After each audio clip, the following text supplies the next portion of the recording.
Hey there. Earlier this month, Rick Warren's son Matthew took his own life. It's heartbreaking whenever this kind of thing happens. I've known a few people who ended their own lives, and I've known countless people who have had to suffer through being left behind by suicide and dealing with just all the aftermath that happens when someone you love takes their own life. And it's an awful, awful thing. And my heart goes out to the Warren family. It's awful. Unfortunately, there's an additional layer of awfulness, and that comes from the fact that Rick Warren is a very public figure. He is the author of the New York Times bestselling Purpose Driven Life. He is the pastor of Saddleback Church, which has thousands of people worshiping there every Sunday. And he is an internationally famous figure. So when his son took his life, it was major news. And one of the good things, I think, about the way news happens these days is it is no longer just an elite sending a message to we unwashed masses. Now, when there's a news story, we all get to interact with it. We all get to talk about it. There are comment sections attached to videos, attached to websites, all sorts of venues for public conversation, Twitter, Facebook. We're all talking with each other about what's going on in the world, and that is a good thing. But it has exposed an aspect of human nature that seems to me to be an evil thing. You see, like all major public figures, Rick Warren has critics. It's appropriate to disagree with people. I think it's better to express your opinion than not, provided you can do it from a place of love. The human race has always needed to get better at disagreeing lovingly, but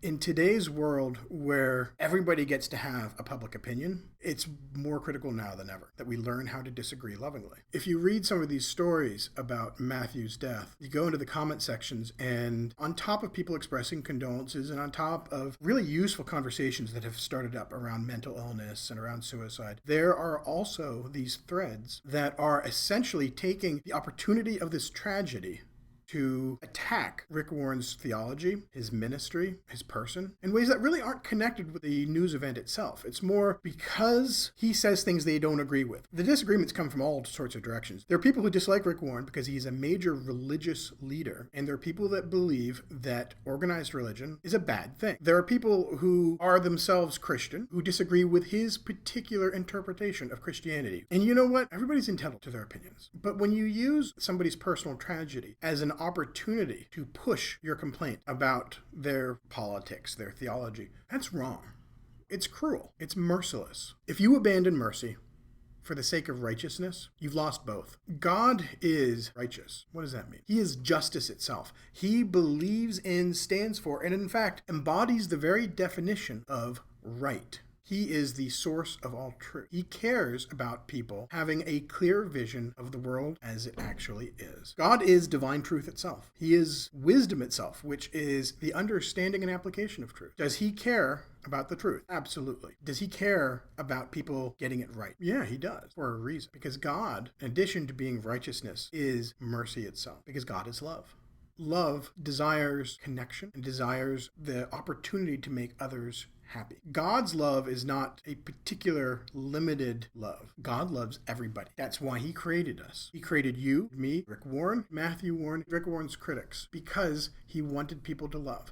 And he loves every single one of those people. He loves all of us. He sees our flaws and loves us anyway. And in fact, he sees our flaws and is moved by love to try to help us. And that's mercy. He takes pity on us when we screw up, but he still speaks the truth to us. I just ran across something the other day in Psalms that I think is very relevant.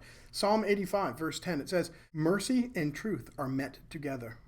Righteousness and peace have kissed each other." Look at those two pairings, mercy and truth, righteousness and peace.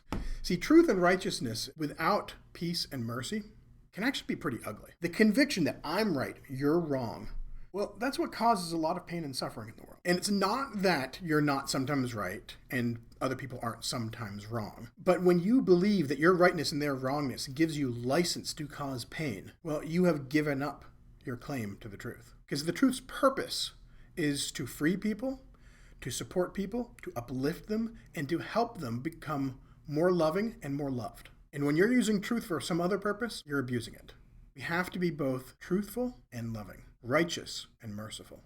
It's like the woman caught in adultery in the Gospels. The woman is brought before Jesus, having been caught in adultery. The official punishment is meant to be that she should be put to death by having stones thrown at her. They drag her into the temple while Jesus is teaching, interrupt what he's doing, and challenge him to see if he will condone this woman's execution. At the end of it all, he manages to get all of her accusers to leave in shame. So it's just Jesus and the woman standing there alone. Jesus asks her who is left there to accuse her, and she says, no one. And then he responds by saying, neither do I condemn you. Go and sin no more.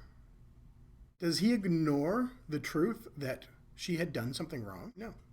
But he doesn't condemn her. He instructs her. He tells her to stop doing what's wrong. And he's merciful at the same time. Mercy and righteousness. So I wish there was more of that. And in fact, I think the world needs more of that now. A lot of the conflicts that we see on a global scale, on a national political level, on a local personal level, often come down to this basic issue of people being righteous without being merciful. And you can do both. So this is my plea to you. Not only am I asking you to try to be merciful, and that when you feel righteousness welling up inside you, when you feel like you've got something just and true that you're going to say, and here's your big opportunity to speak the truth.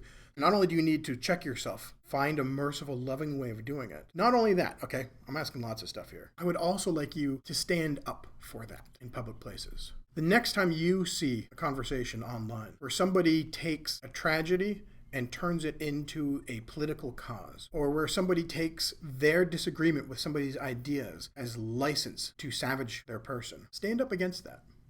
Point out to them that what they're doing is merciless, but do it in a merciful way.